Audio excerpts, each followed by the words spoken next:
Goeiedag, ek is Fanie Leroux. Welkom by Fantjie se teologiese vloermoere, waar ek na 'n paar maande se afwesigheid weer raai ripa speel en my ratels uit die kot nee uit die katel gooi rakende teologiese sake. Die grashalmpie wat die kameel se rug gebreek het. Op 17 Januarie 2025 kry ek 'n afskuwelike meme aangestuur deur die oom wat ek later in hierdie video noem. Blaatant reguit word geproklameer dat wanneer 'n vrou die predikant of pastoor van 'n gemeente is, sy deur 'n demoon gestuur is. Baie lekker dat gereformeerdes en baie konservatiewe gereformeerdes so 'n meme oralheen aanstuur en absoluut glo wat dit verkondig. Vir my Ou Testament teses, wat ek vir my studies geskryf het, moes ek so 'n bietjie navorsing doen. Een van daardie bronne was nogal Calvin. Op bladsye 18 tot 20, dis video 2 oor daardie taak van my vorige reeks, het ek voorsien en beredeneer so ietsie wat Calvin geskryf het. En dit word gevind in sy Commentaries on the Epistles to Timothy, Titus en Philemon, bladsy 37 in die 2018 vertaling deur W. Pringle. Hierdie groot reformasievader, Calvin, moes absoluut teen sy sin erken dat God kan kies om 'n vrou en of vroue te roep. En met roep hierso word dieselfde beteken, bedoel ek dieselfde as wanneer 'n predikant sê hulle is geroep om 'n predikant te wees. Moet 'n mens dit nou terugvat na Jesus en wat sy disippels geroep het. Maar God kan kies om 'n vrou en of vroue te roep en toe te rus. Calvin skryf, if women at one time held the office of prophets and teachers, and that too when they were supernaturally called to it by the Spirit of God, he who is above all law might do this. God can do this as he is above all law, one of which is that woman is formed to obey. Einde van die aanhaling. Let wel, ek sê dit lyk asof dit in absolute weer teen sy sin is wat Calvin dit gedoen het, geskryf het. As jy alles neem wat hy oor vrouens te sê gehad. Maar let wel, wat Calvin hierso in hierdie aanhaling sê, is in absolute teenstelling met wat amper alle komplementêre en tradisionele hiërargiese navolgers glo en luidkeels verkondig, dat God nooit, maar nooit 'n vroumens kan en mag en sal roep nie. Gaan kyk maar video 2 oor die teses om my redenering te sien en te hoor. My punt hier is dat komplementêre en tradisionele hiërargiese navolgers in hul ywer te ver gaan met wat hulle so luidkeels aan mense leer en oral verkondig. Ek wonder nogal, hoeveel keer ywerige komplementêre en tradisionele hiërargiese navolgers al God se roeping en toerus van vroue, God se werk wat deur die Heilige Gees, die derde persoon van die drie-enige God, verrig word, as demonies of Satan se werk afgemaak het. Let wel, hierdie reeks video's sal DV, Deo Volente as God wil, raai ripa video's wees. Die video's is hoofsaaklik vir volwassenes, maar miskien kan jong mense ook iets daaruit leer. Ek praat egter reguit. Geen doekies word omgedraai. Geen doekies word voorgehou en gemaak asof dit die waarheid is. Ek vra my vrae, redeneer en beredeneer en wonder en vroeg en dink na. Hardloop maar so lank weg van my. Hierdie egalitaire, ketterse, onbekeerde, nie skrifnavolgende dwaalleraar. Dis tog wat ek is, nie waar nie? ondanks die beskuldigings en wanvoorstellings, daar is opregte Christene in al drie groepe of kampe. Ja, selfs onder die egalitaire navolgers. Ek is geleer dat komplementêr minder eng beteken oor vroue se rolle, behalwe in die kerk en die huwelik, 'n duohuis. Tradisioneel hiërargies is die baie meer eng groep. Maar ek sien op die net dat komplementêr die hele groep van ver tradisionele hiërargies tot so komplementêr liberaal, as dit die regte term is, as wat moontlik is, omsluit. Dit sluit die hele groep in. En as mens al redenasies en verduidelikings en verkondigings mooi probeer lees en na kyk en na luister, is die hele katutie eintlik maar baie nader aan mekaar as wat soms voorgegee voorgegee word, en daarom hanteer ek die twee groepe saam. Dus is hulle almal komplementêr. Maar in amper elke geval in hierdie video en my volgende video's, noem ek maar beide groepe. Dit is nou maar nostalgie, jy weet. In hierdie video voorsien ek eers 'n paar voorbeelde wat wys dat die vrou in die kerkampte, die kerk, en in die huwelik, en in die huisgesin, en in die samelewing, steeds 'n baie taai tamaletjie is. As ook dan 'n vrou en man, of vrou wees en man wees. Manlikheid. Daarna voorsien ek my doelwitte vir hierdie videoreeks. En laastens, in dele 3 en 4 begin ek so lank wonder en vroeg oor en worstel met 'n paar sake. Sake wat myself, sowel as die tema van hierdie reeks, raak. Ek probeer aan u, die kyker, my worsteling met hierdie saak weergee. Ek wonder hoeveel saam sal begin vroeg. As so 'n tipe vroeging nie tyd werd is nie, as ek klaar in my peetjie ingestuur het, of na Mars gestuur het, of die bloeddruk gevaarlike hoogtes bereik het, hou maar daar verby tot die volgende video, wanneer dit opgelaai word. Maar dis egter nie 'n waarborg dat die bloeddruk en nonsensmeters nie al voor die tyd en later nuwe rekordhoogtepunte sal bereik nie. Deel 1. Voorbeelde. In 2022 het ek 'n kort reeks video's gemaak oor die vrou in die kerk. Amper al daardie video's was effektief die voorlees van 3 van my kort tesisse wat ek vir my honneursgraad geskryf het. Elke taak is oor 2 video's heen gelees. Later het ek nog 'n video bygemaak waarin ek my saak gestel het teen Ferdi Mulder se video's oor dieselfde tema.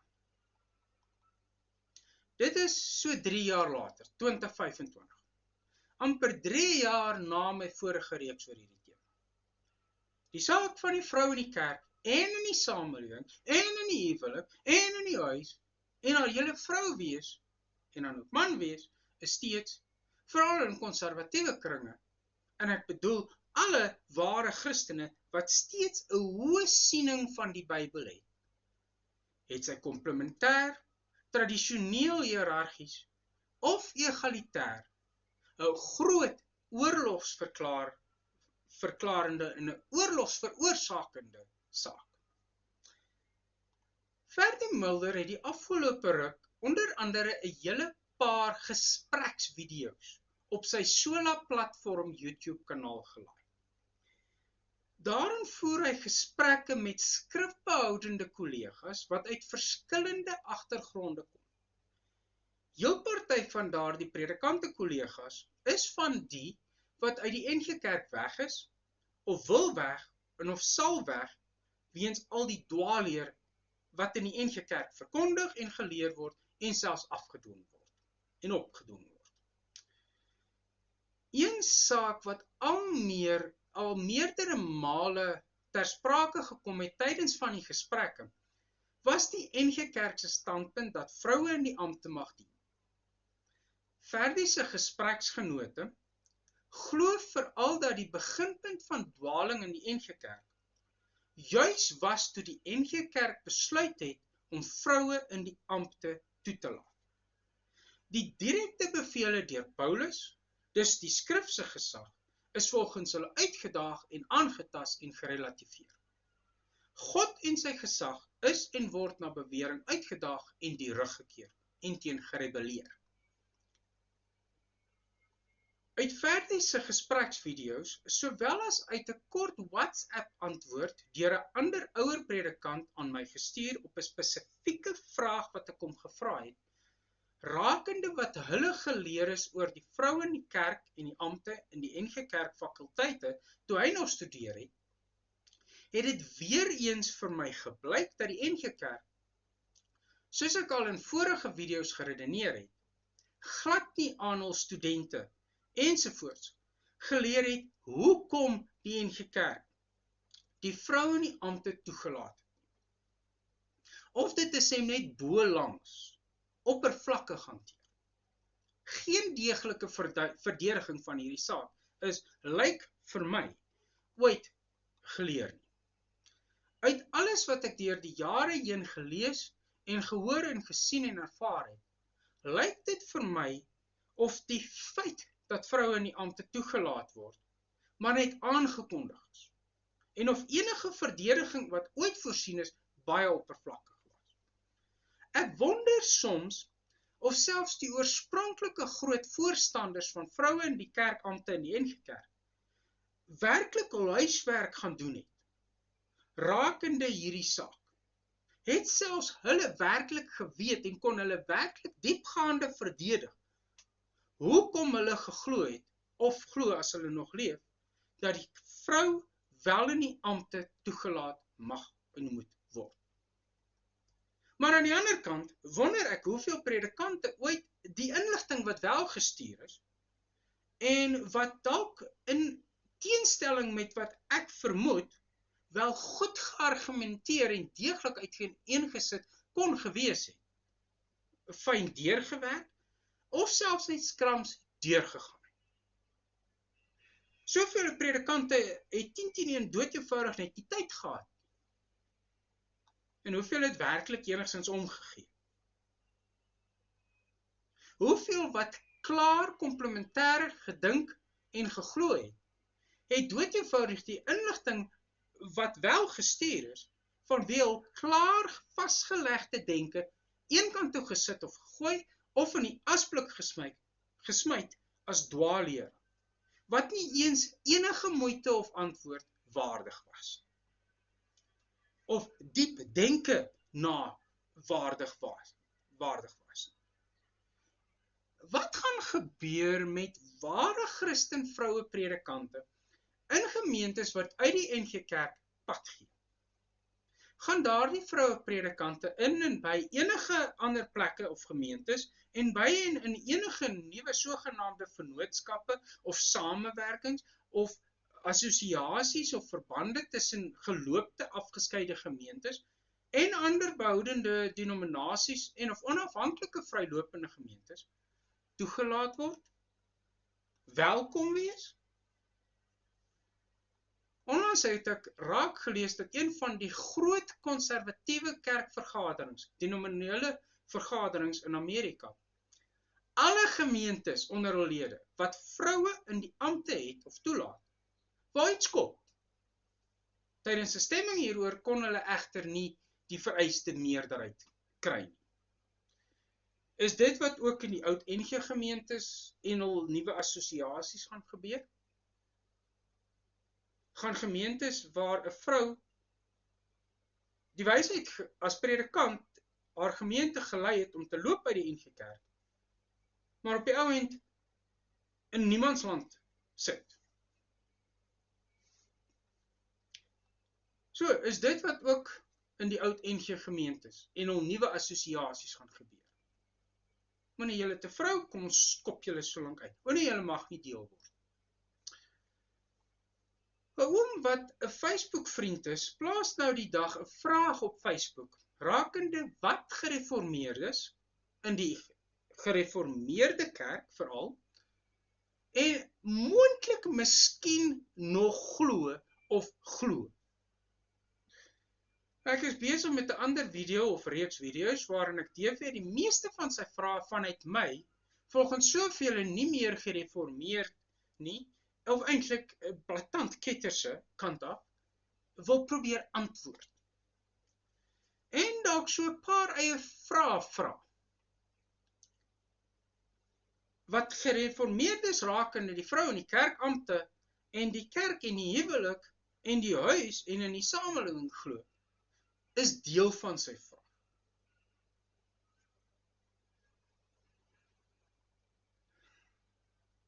Mike Winger van Bible Thinker was sommer ongelooflik vreeslik fliks gewees en het 'n reeks video's oor die vrou gemaak wat sover al bestaan uit 13 video's. Minstens een video is 6 ure lank en 'n ander 11 ure. En mense sê my video's is lank en baie lank. In een van hierdie video's van Mike voorsien hy alles, soos hy en sommige komplementêre tradisionele navolgers dit verstaan en glo, wat vroue mag en nie mag doen, daardie rol, oral.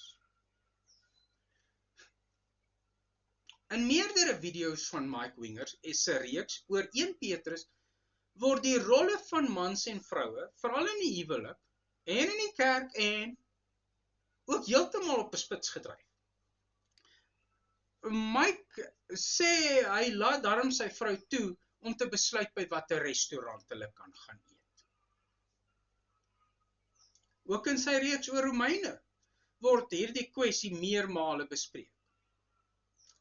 En nou nie sy vrou se besluite van restaurante nie, maar die rol van vroue.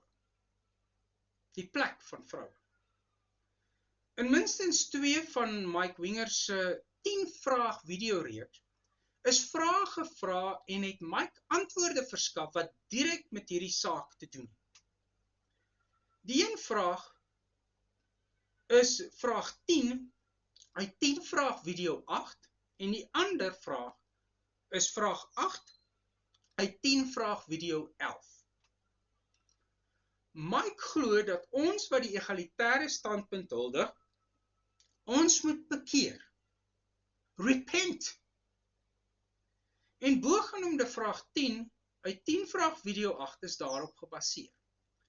Mike antwoord op daardie vraag dat dit so om en by meer oor diegene gaan wat die huweliksorde ook aanvat en afbreek, of net uitdaag. Oeps, ek is dus weer hier ingesluit. En tog, Mike se standpunt is dat die egalitaire standpunt as sulks onskriftuurlik en dis ketters, bose sonde is. Daarom, bekeer julle. Ek moet my bekeer hiervan. Mike Winger beweer en verklaar dat ons egalitaire navolgers slegs 'n baie vlak, 'n baie oppervlakkige verstaan van Jesus se doen en laat het. Ek kry Desiring God van John Piper se e-nuusbriewe. Baie gereeld is daar artikels wat oor vroue en of die rol of rolle van vroue in die kerk en of die huis en of die huwelik en of die samelewing gaan. John Piper en Desiring God se artikels en video's en ons skrifverstaan en geloof is vanuit 'n tradisionele hiërargiese siening. Op 9 Desember 2024 het tot so ware artikel deur Colin Smothers verskyn. Male and Female Forever, Complementarity in the New Creation. Waarin beweer word dat, soos uit die titel alreeds afgelei word, komplementariteit en die rolle daardeur beveel en onderskryf en verkondig, tot in alle ewigheid, selfs in die nuwe skepping sal voortbestaan. Ek sal maar my vrae hou vir 'n volgende video, want hierdie video is al klaar vreeslik lank. Desiring God is tans ook besig met 'n potgoeie videoreeks oor 1 Timoteus. Die bekende en geliefde of berugte 1 Timoteus 2 vers 11 tot 15 is in so 'n paar episodes behandel, as ook die skrifgedeeltes daarvoor en daarna. Alan Parr van The Beat with Alan Parr is ook nog daar. Een van sy video's is nogal getiteld, If your church has a female co-pastor, leave now. Here's why. Intussen moes ek op YouTube sien, daar is meerdere video's met om en by dieselfde titel en strekking. Mense kan net en hoef net co-pastor met pastoor of predikant of te vervang. Leave now kan vervang word met run, flee. Dit wil sê vlug, hardloop, vlug en hardloop na die heuwels, na die berge toe. Soos Lot en sy gesin moes vlug uit Sodom uit. Soos die wat die Romeinse verwoesting van Jerusalem sien kom het, soos Jesus voorspel het. Hardloop, vlug, gee pad. Omdat daar 'n vrou is wat predikant of pastoor of hulppastoor of mede-pastoor ensovoorts in 'n gemeente is. Glo julle ook dat demone agter daardie vroue staan en in en deur hulle werk? Daar is vele ander video's en artikels en potgoeie ensovoorts deur ander komplementêre en tradisionele hiërargiese navolgers op die net beskikbaar. Nog 'n tema wat ek amper oral onder Christene raak en wat ook met bogenoemde en die interpretasie van die Bybel te doen het, is sogenaamde vroulikheid en manlikheid. Vrou wees en man wees. Ek moet aanhoudend hoor en sien, nee, baie van ons mans wat Christen is volgens soveel ander Christenmanne en selfs Christenvroue glad nie meer voorbeelde van manlikheid nie.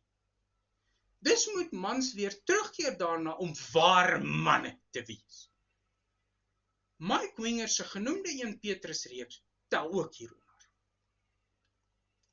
Vele ouer Afrikaner manne beweer egter die feit dat alle mans in Suid-Afrika nie meer verpligte militêre diensplig ondergaan nie, is die hoofrede dat vele mans nie meer manne is nie. Ek het al in video's van ander lande dieselfde geloof gesien. Let wel, dit is nie omdat mans nie meer die Bybel volg, dat ek en soveel ander nie sogenaamde en so beweerde ware manne is nie. Dit is omdat ons nie verpligte militêre diensplig ondergaan het, en op geskreeu en gevloek en bevloek is en word, en moes saam hardloop en saam drill en presies dieselfde haarstyle moes hê en aantrek en beddens moes opmaak, soos ander daarvan hou, en ja en amen God, ek bedoel jammer, sersant of luitenant of generaal of ensovoorts. Ons het dus ook na bewering nooit respek vir gesag geleer. Daarom is ons nie manne nie. Van Desiring God se artikels en vele ander video's op ander YouTube kanale wat ek volg, sowel as potgoeie van nog ander skrifgetroue Christene se webblaaie en baie ander artikels deur ander Christene gaan ook hieroor. Van Desiring God, dit gaan ook hieroor. Wat ook duidelik is uit al bogenoemde voorbeelde en amper alle ander, is dat amper alle komplementêre en tradisionele hiërargiese navolgers 100% seker is van hul saak. Daar is geen twyfel oor die absolute sekerheid van hul saak. Tog, in Michael Patton van Credo House se 1 teologiese reeks video's, is daar 1 video waarin hy ook hieroor praat. En as ek reg onthou, het hy gesê dat hy so 80% seker is van hulle saak. Een persoon wat eerlik is. Wat is vrou en wat is man? Daardie so beweerde en sogenaamde rolle is hier absoluut ter sprake, as ook optrede en wese. Bogenoemde voorbeelde, sowel as talryke ander artikels en video's ensovoorts op die net, wys dat die saak van vroue in die huis, en vroue in die huwelik, en vroue in die samelewing, en vroue in die kerk ensovoorts, aanhoudend deur Christene beredeneer en oorgebaklei word. En na my onnoosel en beskeie mening, sal dit so wees, totdat Jesus terugkeer. Deel 2. My doel met hierdie 2025 reeks. In hierdie reeks wil ek die egalitaire siening so deeglik moontlik verdedig. Die verdediging moet so lug en waterdig moontlik wees. Ek vra byvoorbeeld so lank om verskoning vir al die lekplekke, al die gate, die swart gate, die swart kolke in my redenering. Eerstens wil ek die egalitaire siening beter verdedig uit die fondamente van die Christen geloof. Ek glo hierdie is ook die fondamente van die egalitaire siening. My beredenering en gevolgtrekkings voorsien ek in hierdie reeks. Tweedens, in my eerste reeks is van die gevolge van hierdie fondamente klaar verdedig. Maar die fondamente hierbo genoem kan nog meer diepgaande beredeneer word. Daarom sal ek van die gevolge nou weer beredeneer met meer diepgaande inagname van die fondamente. Die materiaal in my vorige reeks, video's, gaan dus uitgebrei word. Punte 1 en 2 oorvleuel amper altyd en sal saam beredeneer word.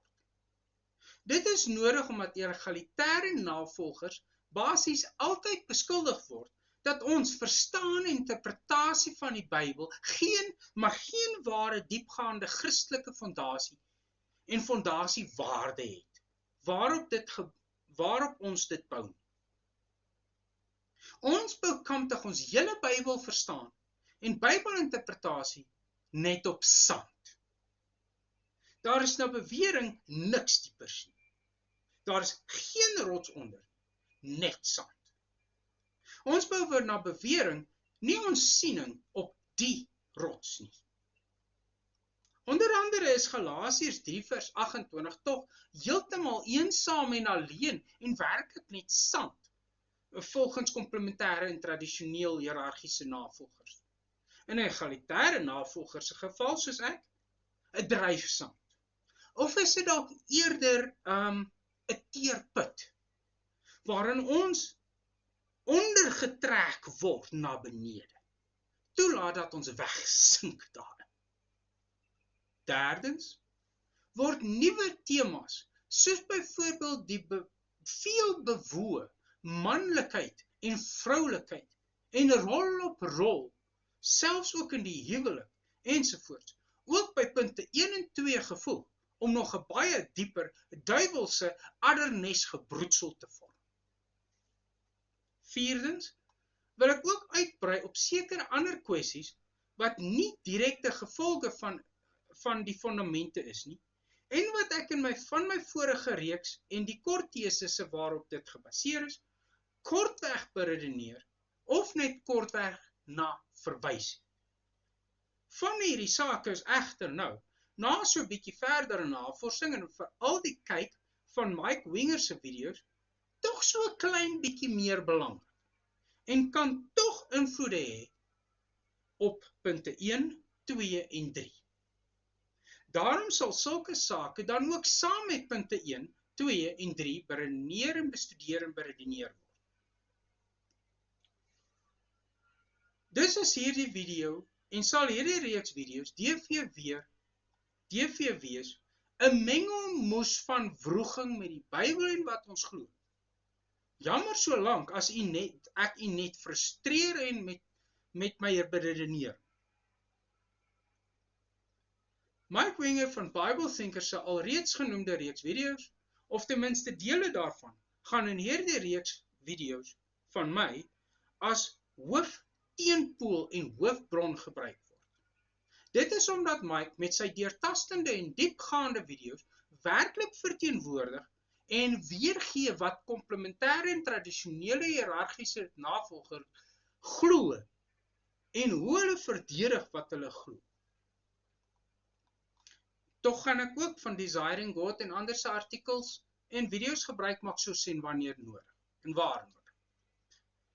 Hoekom gebruik ek hoofsaaklik net komplementêre en tradisioneel hiërargiese bronne? Die rede hiervoor is dat ek hierdie saak vir myself moet uitwerk. As van my redenasies en gevolgtrekkings dis dieselfde is as ander egalitêre navolgersin, is dit omdat ek en ander, dis twee of meer verskillende Christene, apart tot dieselfde egalitêre gevolgtrekkings en slotsom gekom het. Waar ander egalitêre bronne bykom, sal hulle genoem word. Effektief het ek nog nooit enige boeke deur egalitêre navolgers oor die vrou ensovoorts gelees of hul video's gekyk. Johan Hein se siening, soos in my take gebruik, het ek op so 'n paar blaaie van sy boek oor Christenetiek gekry. Hierteenoor is die webblaaie en YouTube kanale wat ek volg, komplementêr en selfs tradisioneel hiërargies. Nog 'n rede vir my huiwering om enige egalitêre bronne te gebruik, is omdat amper die laaste egalitêre bron waarvan ek in komplementêre tradisionele bronne gelees en gesien en gehoor het, al so boos gemaak en sleg gesê en uitmekaar geskeur is deur al laasgenoemde komplementêre en tradisionele skrywers, dat ek hierdie gekke ekke absoluut vir myself wil uitredeneer of dit wat ek glo kan vasstaan teen die komplementêre en tradisionele hiërargiese oormag. Kan dit wat ek staan verdedig word? Ek gaan wel DV ook 'n deel van Michael S. Heiser se een video, Gnosticism and Early Christianity, as bron gebruik. Nee, Michael Heiser was nie 'n polytheïs nie. En sy werke bewys dit. Dis nou as mens nou net wil gaan mooi lees en mooi luister en kyk en dink. As ek sien hoe sy werke verdraai word, wonder ek nogal of dit moontlik is. En wat gaan met my video's gemaak word? Ek gaan in hierdie reeks video's my absolute bes doen om my redenering so duidelik en kristalhelder as moontlik uit te spel. Uit te lê. Tog, net soos met ons dak, sal daar 10-1 lek plekke, lek gate wees. Dis punte waar ek my nie so perfek uitdruk as wat ek wil nie. Ek wens ek kon sê 'n goeie begryper het net 'n halwe woord nodig. Maar ek self het gewoonlik 10 of meer woorde in plaas van net 1 woord nodig. Wat nog te sê van slegs 'n halwe woord. Ai. En in teologie het mense mos eerder duisende of 1000 nie woorde nodig om tot gevolgtrekkings te spring en agter dwaalleer aan te hardloop. Eie huiswerk doen en dink is mos taboe, verbode en onmoontlik vir soveel van ons mense, soveel Christene of beweerde Christene. Ek is 'n emosionele mens. Dit beïnvloed nie my redenering en gevolgtrekkings nie, maar wanneer ek my video's maak, kom dit wel baie duidelik tevore. Dit sal in hierdie reeks weer so wees. Ek gaan weer raai ripa speel. Ek gaan soms sarkasties wees en soms sinies. Ek vra my vrae en redeneer en wonder daaroor en wroeg daarmee. Nee, ek draai nie doekies om met my vrae nie en ook nie met my beredenering nie. Is u, die kyker, bereid om te dink en na te gaan dink oor my vrae en my redenasies en my gevolgtrekkings? Dis die een vraag wat u moet antwoord. My doel is om dit wat ek glo, werklik glo, rakende mans en vroue en manne en die Bybel, die woord van God, te verwoord, deeglik te beredeneer en te verdedig. Wat glo ek werklik? Wat glo ons as Christene regtig? Ons sê soveel goed wat ons glo en bely dit.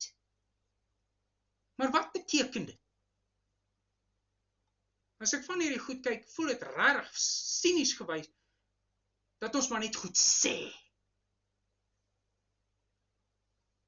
Deel 3. Wat bedoel ek met vrou en man? Wat gaan ek ondersoek? Ai. Seker moet ek eers noem. Manlik en vroulik is die twee geslagte, die twee genders, die enigste twee waarin God die mens gemaak het. Biologies. En dit is nogal selfs hoe ateïste ensovoorts beweer die mens ensovoorts deur evolusie geëvolueer het. Ons is tog mos volgens hulle eintlik maar net diere. En ons mense is tog mos ook soogdiere, nie waar nie? Of is ons nou maar soogmense, maar dis die klas waarin ons val. Al wil en probeer sommige beweer ons is eintlik maar meer soos virusse en bakterieë. Ons is biologies steeds mos soogdiere.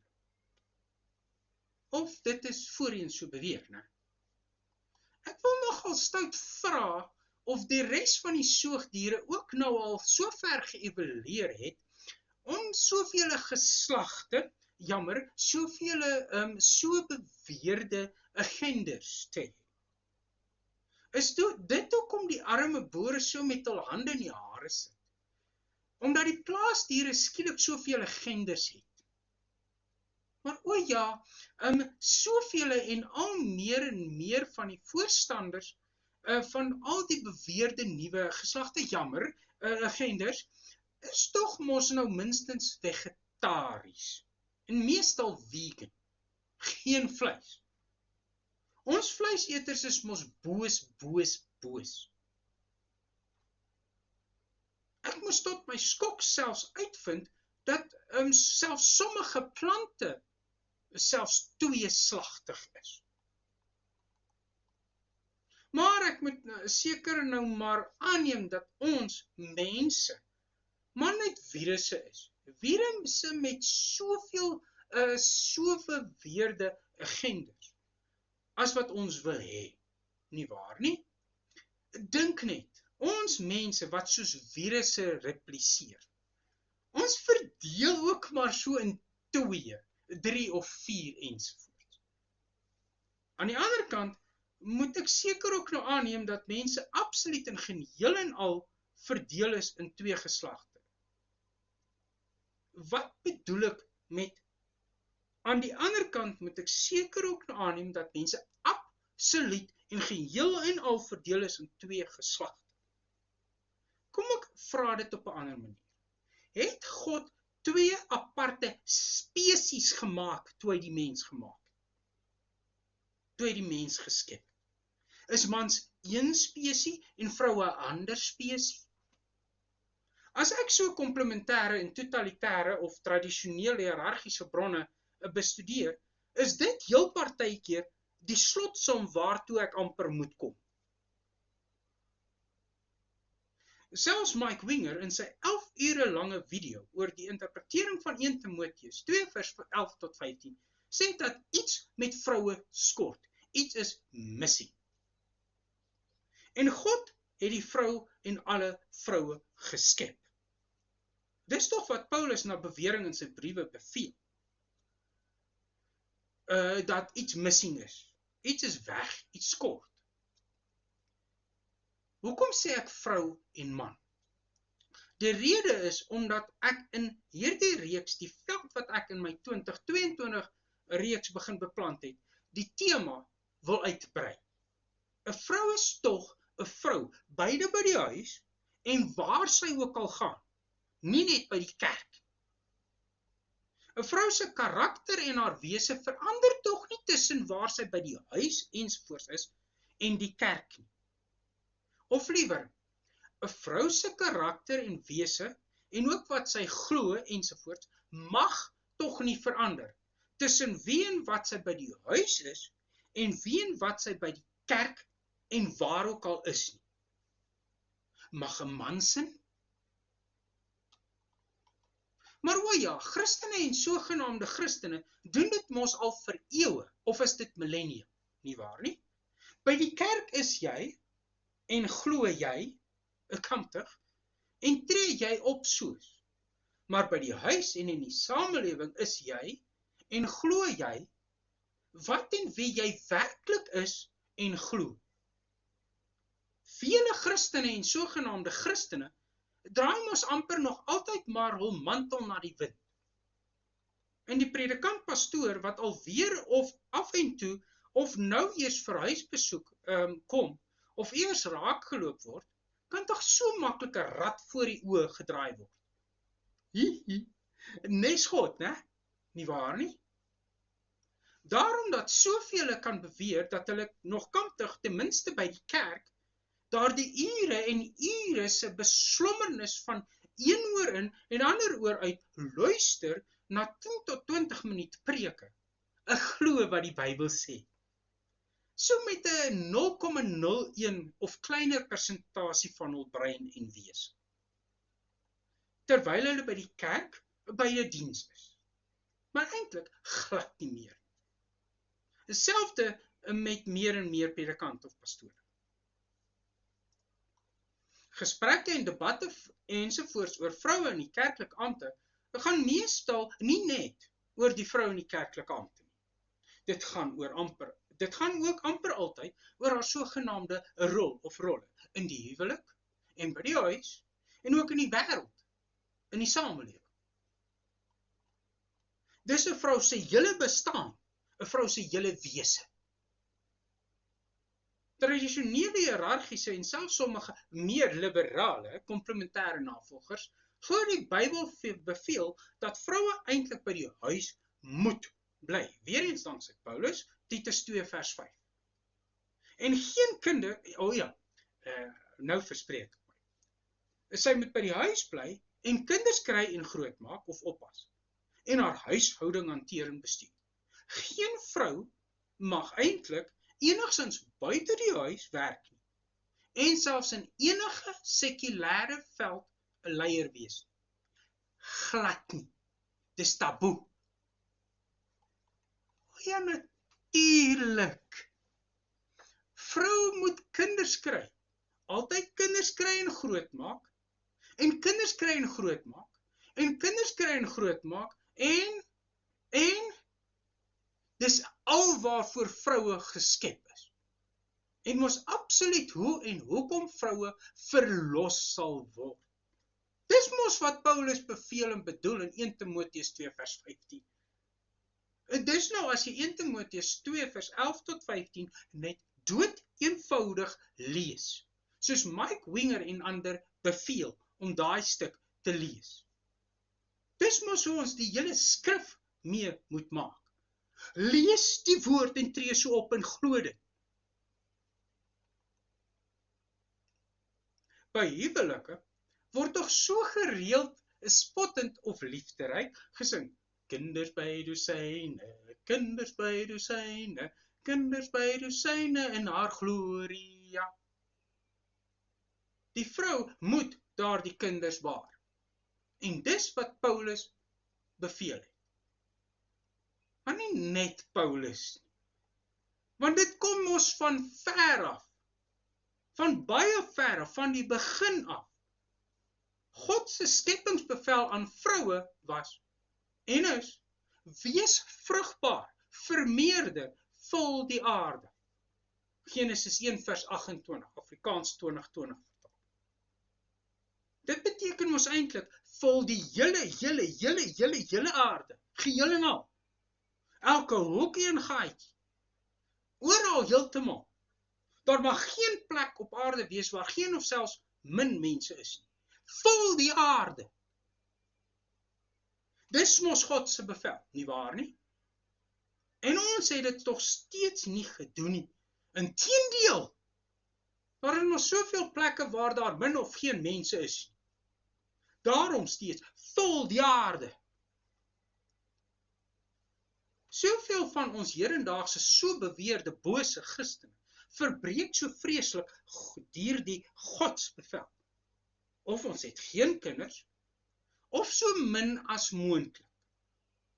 Die meeste ouers besluit dan nog op 'n punt, rakende kinders, dit nou stop en volstop, soos my ma en pa na my boeties, 'n tweeling gebore is.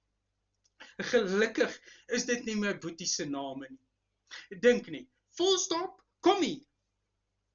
Dus, nie nog kinders nie. Boos, vreeslik boos. Ons klomp Christene, kantige Christene, wat God se skepingsbevel so ignoreer en verwerp en uitdaag en teen rebelleer. Almal van ons mos reguit op pad hel toe. Al is ons ware Christen. Want o nee, dan is ons mos nie ware Christene, ware Godskinders. En enige en alle vroue wat nie hierdie bevel uitvoer nie, nog meer so. Geen verlossing vir hulle. Op Facebook plaas soveel liewe komplementêre en veral tradisionele hiërargiese navolgers elke af en toe 'n foto of twee of 'n artikel van so 'n voorbeeldige gesin wat mos steeds God se skepingsopdrag as ook Paulus se so voorbeeldig in gehoorsaamheid voel. 'n Pa, 'n swanger ma met pa baba op 2 in die arms en 'n Peter of 2 wat aan haar hande vasklip en nog 'n klomp ander kinders. Van klein tot orrelpyp grootte lopende kinders. 10 kinders of 12 kinders of 20 ensovoorts wat al klaar so langs mekaar staan. Wat 'n goeie godvreesende vrou.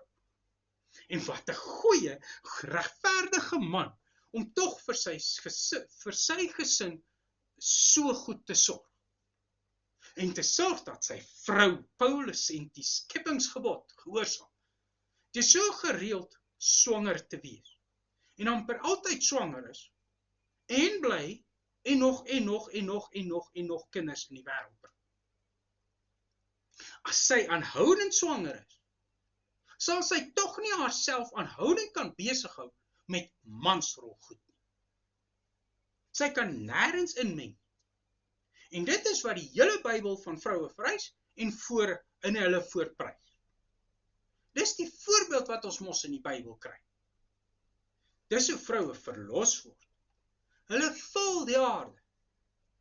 Anders so Christelike Christene, wat nou nie heeltemal by hierdie hoeveelhede kinders kan uitkom nie, het daarom nog so 4 of meer kinders. Hulle probeer daarom nog. En ja, dit word tog mos absoluut van die man en 'n man en alle mans verwag om alleen vir sy of hulle gesin te sorg. Altyd. Sonder enige uitsondering. Anders is hy tog nie 'n Bybelse man nie. Al by die realiteit waarin ons leef, so heel partykeer het die standpunt en geloofschank, selfs van die Bybelse tyd al. O ja, en dan mag net die man sekere goed in of van die huishouding en in die samelewing besluit en doen en hanteer. Die vrou die ander in die huis. Dis mos wat die Bybel ook tog mos beveel. Daardie verskriklike vroue wat die finansies of die karre of hanteer en so 'n man se hoofskap, baaskap ondermyn en uitdaag. Nee, hierdie bose hoof en gesag uitdagende vroue moet uit die pad uitstaan, sodat hul mansrolle kan en moet begin uitvoer en vervul, en al hul verantwoordelikhede moet en kan begin nakom. Daardie rolle en vroue se inmenging daarin, en of mans se slapgatheid, om nie al hul Bybels gespesifiseerde en Bybels geslagsspesialiseerde rolle te vervul en na te kom nie, veroorsaak mos amper alle huweliksprobleme. Mans moet mans wees. Mans moet mans wees. Almal van hulle moet dieselfde wees. Manne. Hul optrede moet wys dat hulle ware manne is. Hulle moet tog ook net om hemelsnaam al so beweerde Bybel of nee, God vereiste sogenaamde manlike rolle verrig. Mans, manne met absolute selfvertroue en emosies. En ek, volgens soveel van daardie Christelike ware mans, en natuurlik soveel vroue, is ek maar 'n sissie. Is soveel keer onseker emosionele, grensende trane daal. Alles het nou maar amper altyd na binne toe. Ek moet 'n man gemaak word. Of ek moet 'n man word. Ek moet bid dat God my tog net 'n ware, werklike man maak. Want dit is ek nie. Dis is ek 'n niks werd, lui, rebels mannetjie. Ek kan die meeste van die goed wat verwag word, manne moet doen, glad nie doen of verrig, niks werd. Eergister artikel gekry en gister afgelaai, of gekopieer, ook weer van Desiring God, wat dit amper verpligtend maak, dat jy getroud moet wees om 'n man te wees. Ek is nie getroud nie. Weet nie of ek ooit sal wees. Anders as in die take waarop my vorige reeks video's gebaseer is, waarvan die reikwyte baie nou was, sal ek in hierdie video's heelwat weier hierdie saak beredeneer en tot gevolgtrekkings kom. Ek is alweer op pad hel toe, reguit direk. Direk met daardie breë snelweg. Deel 4. Wat is die waarheid oor vroue, oral en mans? Ek beweer mos in my video's dat ek op soek is na die waarheid. Die waarheid. God se absolute waarheid. Waarheid. Amper altyd word egalitaire navolgers sommer direk se muur met hul so beweerde weens vloed in mekaar gestorte op sand geboude huise, of is dit dalk eerder beweerde vloed in mekaar gestorte op sand geboude afgodsdienstempels hel toegestuur. Mike Winger sê reguit ons moet onsself bekeer. Als wat egalitaire navolgers oor vroue en mans glo en beredeneer en argumenteer, is mos onmiddellik dwaalleer, sonde, vals, leuns, misleiding, boos. Die Bybel beveel mos. God het mos gespreek en beveel. Ek gaan hieroor raai ripa speel. Want vrae moet gevra word oor sake wat na bewering fondasies van die Christelike geloof vorm, maar steeds net oppervlakkig in ag geneem word, wanneer oor vroue in die samelewing, vroue in die huis, vroue in die huwelik en vroue in die kerk om te vuis geslaan en gedebatteer word. Vrae moet gevra word aan daardie absolute geloof, daardie absolute verknogtheid, daardie gevangendheid aan die sogenaamde en so beweerde geslagsrolle. Is dit wat Christene rakende mans en vroue en elkeen se sogenaamde en so beweerde rolle glo, werklik al diepgaande met ons ander fundamentele Christen geloofsoortuigings saam deurdink en deeglik deurberedeneer. Deeglik vergelyk en in ooreenstemming gebring met wat ons in die hele Nuwe Testament leer, en selfs die Ou Testament. Maar, soos Mike Winger beweer, ek het maar net 'n baie vlak verstaan van Jesus se doen en late en leer.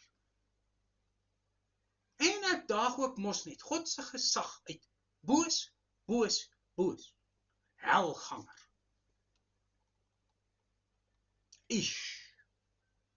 Ek sal in hierdie reeks weer beskuldig word dat ek so onskuldig soos die Satan, daardie slang van ouds aan Eva, dat ek soos daai slang, soos die Satan, aan die kerk vra rakende wat die Bybel leer oor vroue en mans, en vroue in die huwelik, en vroue in die huis, en vroue in die samelewing, en vroue in die kerk, en mans, en vroue, se veelbeweerde en veelgewaande rolle.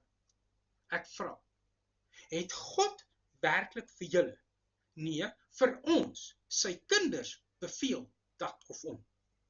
Ek gaan raai ripa speel, sinies, sarkasties. Ek hoor al hoe hardloop die kinderstories. Slang, hardloop, moenie kyk nie, moenie verder kyk nie, en moet asseblief tog net ook nie luister. Hy speel slang raai speelietjies. Simbamba, mama se kindjie. Volgens Johan stem het, sien die mamba, mama se kindjie.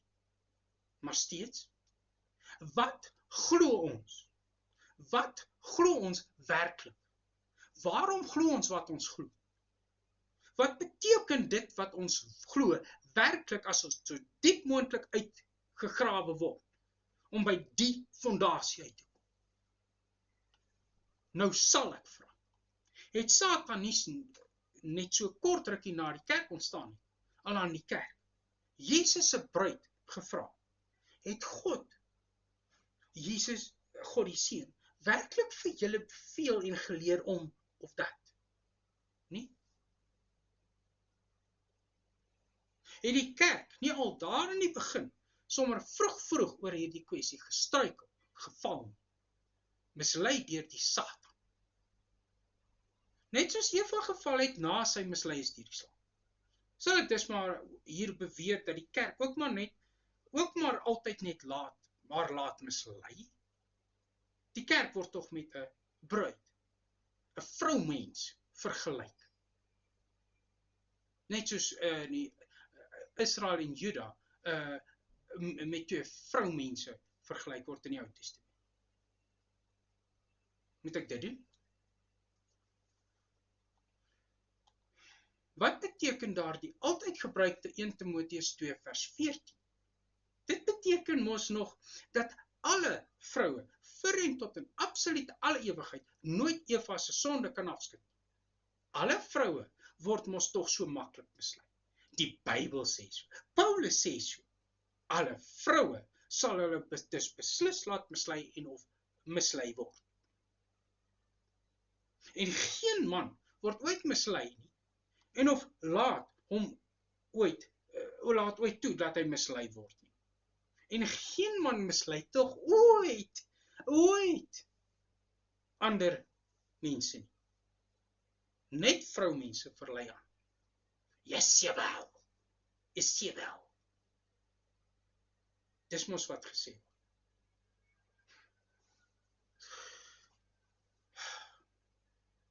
Om bogenoemde redes, om 2 redes, mag vroue nooit profesieë en boodskappe beoordeel, evalueer. Dis mos wat 1 Korintiërs 14, ek dink is vers 34 en 35 beteken. En ook nooit vir mans leer nie, dis mos wat 1 Timoteus 2 sê. En of vroue is en sal maar net altyd vir Eva se misleiding, haar sonde, medeverantwoordelik wees, al word almal van hulle nie noodwendig mislei nie. Al laat almal van hulle nie toe dat hulle mislei word nie. Die laaste een van hulle staan vir altyd skuldig, omdat Eva haar so doelbewus laat mislei. Daarom mag hulle nie profesie en boodskappe beoordeel en mans leer. Maar wag so 'n bietjie. Nog kom by. Paulus sê nog ook dat daar iets skort by vroue. Van die begin af is hulle met so iets weggemaak, geskep. Want hulle is mos al mans se glorie, nie God se nie. Mans is waarlik heeltemal na God se beeld geskep. 'n Vroue nie, iets skort. God het vroue geskep, minder as mans, met aparte funksies. Maar nee, dis net volgens sommige komplementêre en tradisionele hiërargiese navolgers. Sien, God het net al rolle anders geskep. Oeps nee, God het vroue net vir ander rolle, of is dit eintlik net vir een rol geskep?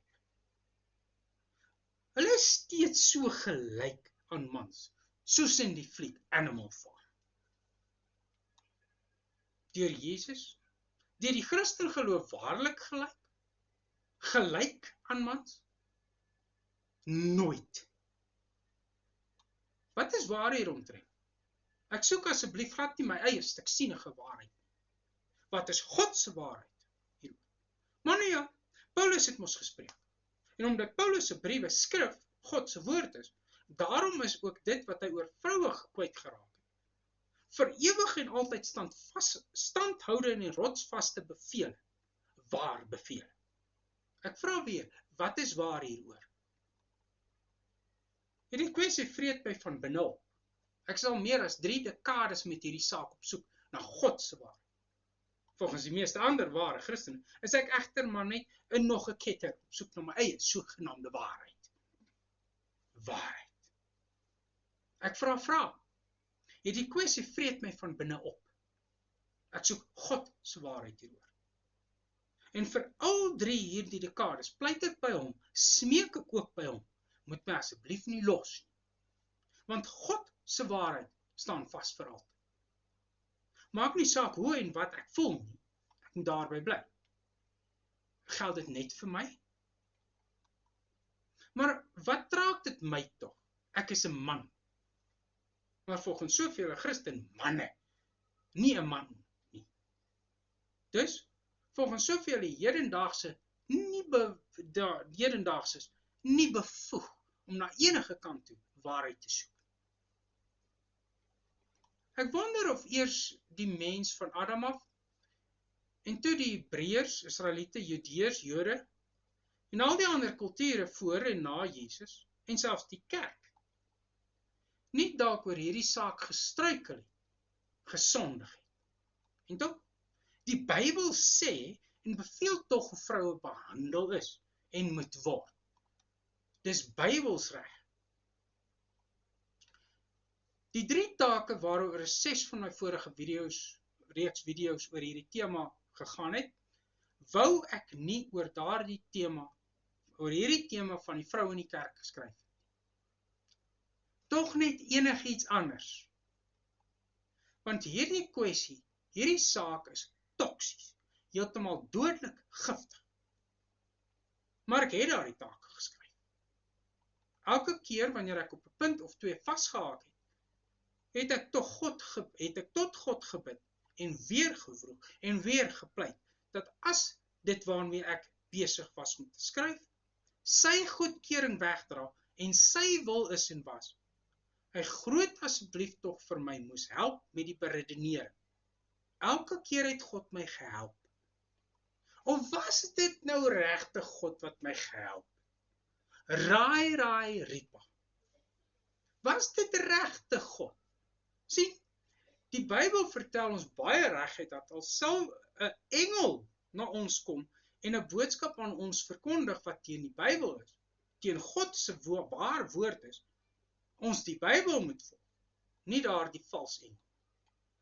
Ek wonder of hierdie kyker die konandrum waarin ek was, en altyd is, ek kan raak sien. Vir amper 2000 jaar al is die tradisionele hiërargiese siening rakende vroue geglo deur die kerk. En hierdie siening, sowel as die meer onlangse liberale, 'n komplementêre siening, word en is uit en deur middel van die Bybel verdedig. 'n sogenaamde doodeenvoudige lees van die teks beveel dit mos. Nogal op meerdere plekke. Paulus beveel dit in sy liewe briewe. Meerdere keer. Ek hoef nie eens die tekste 2 keer te lees. Die tekste is kristalhelder. Ek hoef dus ook nie eens 2 keer te dink oor wat daardie tekste sê nie. Daardie tekste is tog ook is tog onmiddellik verstaanbaar. Ek moet net Paulus se groot opdrag uitvoer. Nou kom Kippie, hierdie gekke, en daag dit uit. Ek daag die lees, meer nog die verstaan van daardie tekste uit. En dan word ek moontlik nogal gehelp deur hetsy Godsgees, of 'n bose gees. Of alles is maar net my eie uit en opgedinkte waarhede, waandenke. My uit my duim gesuigde sogenaamde waarheid. Maar die Bybel sê reguit dat al kom 'n engel na ons toe met 'n ander evangelie. Dus, nou is daar 3 moontlikhede wat op die ou eind tot 2 verminder kan word. A. Of ek is werklik met dwaalleer besig met hetsy my eie sottelike bose vals redenasies en besig om God se gesag uit te daag en uit te tart. Dis heeltemal dwaas en rebels en uitgelewer aan die bose wat my dan help. En ek is op die multibaan snelweg reguit op pad hel toe. Of B. Ek is met God se werk besig en met sy waarheid besig om die kerk na God se eintlike pad, daardie nou moeilike paadjie, terug te wys. Hoe moet ek weet watter een is waar? A of B? Volgens die meeste ware Christene is A waar. Ek dwaal nie. Die kerk glo dit al vir amper 2000 jaar. En die Jode, Judeërs, Israeliete ensovoorts nog voor dit. Die kerk kan tog nie al vir 2000 jaar oor enigiets verkeerd wees nie. Die kerkvaders van die vroegste tye af, sowel as die reformasievaders ook nie. Ek is dus net nog 'n liberale eie waarheid gloende, dwaalende bose gek. Maar wat as wat ek glo en skryf die waarheid is? Wat as B waar is? Weer sit ons met die feit dat die kerk al vir 2000 jaar rakende mans en vroue in die samelewing, en vroue in die huis, en vroue in die huwelik, en vroue in die kerk, glo wat die kerk nog altyd glo en geglo het. Omdat die Bybel, die skrif, God se woord, God so sê, dit beveel. Al sou dit wat ek skryf die waarheid wees, wie sal my glo? Hoekom? Van die antieke kerkvaders af, tot nou, het amper almal die tradisionele hiërargiese siening geglo, en uitgelewe en toegepas en afgedoen. Die meer liberale, komplementêre siening, kom ook van redelik onlangs af by. Dis die meerderheid van die kerk, van die hele kerk, van alle tye af, glo wat amper 2000 jaar deur die kerk geglo word. Nou kom Kippie en hy daag het uit. Weer moet ek vra, hoe moet en sal ek en enigiemand anders ooit weet as dit wat ek oor hierdie kwessie skryf, waarlik God se waarheid weerspieël en dis waar is? Hoekom sal enige ware Christen hulle van 'n 2000 jaar oue Christen verstaan? Of is dit 'n menslike Christen tradisie van die Bybel en al uitlewing daarvan bekeer? Sal enige ware Christen dit doen? Die tweede probleem is dat ek nie Paulus is. Ek is nie 'n apostel en sal dit nooit wees. Ek het ook nie 'n doktorsgraad nie. En is nie eers besig met nie en sal ook dalk ook nooit eers my meestersgraad kry. Of begin of verwerf. Ek is dus nie 'n hoogsgeleerde nie. Paulus was beide hoogsgeleerd en 'n apostel. Die ander apostels was ook nie so hooggeleerd soos Paulus nie, en tog was hulle Jesus se apostels. Ek nie. As dit wat ek hier skryf en hieroor glo waar is, wie sal hom gee? Wat 'n konandrum. Al sou dit wat ek skryf heeltemal absoluut waar wees rakende hierdie saak. Dis God se waarheid. Hoe sal enigiemand ooit kan weet? Of selfs net begin dink en dan glo dat dit waar is? Dit is nie skrif nie. Dis nie God se woord nie. Die Bybel self is afgesluit. Die apostels en gesande wat die Nuwe Testament geskryf het, is al amper 2000 jaar in die graf. As die kerk dalk vir Paulus misverstaan, is hy lankal nie meer hier om enige sulke misverstande uit te klaar nie. Weer, nou kom hier die ongeleerde kiepie en daag ons verstaan van Paulus ensovoorts tekste rakende die vrou uit. Amper 2000 jaar se verstaan en so verstaan deur die grootste kerkvaders. Vir 3 dekades worstel en vroeg ek al met God oor hierdie saak. Nes die 3 take my gehelp het om my denke en geloof oor hierdie saak se een onderdeel, soos in daardie take gevind, duidelik uiteen te sit, hoop ek dat hierdie reeks my sal help om dit wat ek glo rondom mans en vroue in die huis en in die huwelik en in die kerk en in die samelewing ensovoorts deeglik by die ware Christen geloofsfondasie uit te bring en daarmee te vergelyk en te versoen as dit waar is. Raai ripa. Wat is die toets? Kan wat ek glo Bybels vasstaan ten spyte van tradisionele hiërargiese en komplementêre oppositie. Tot 'n volgende keer. Totsiens.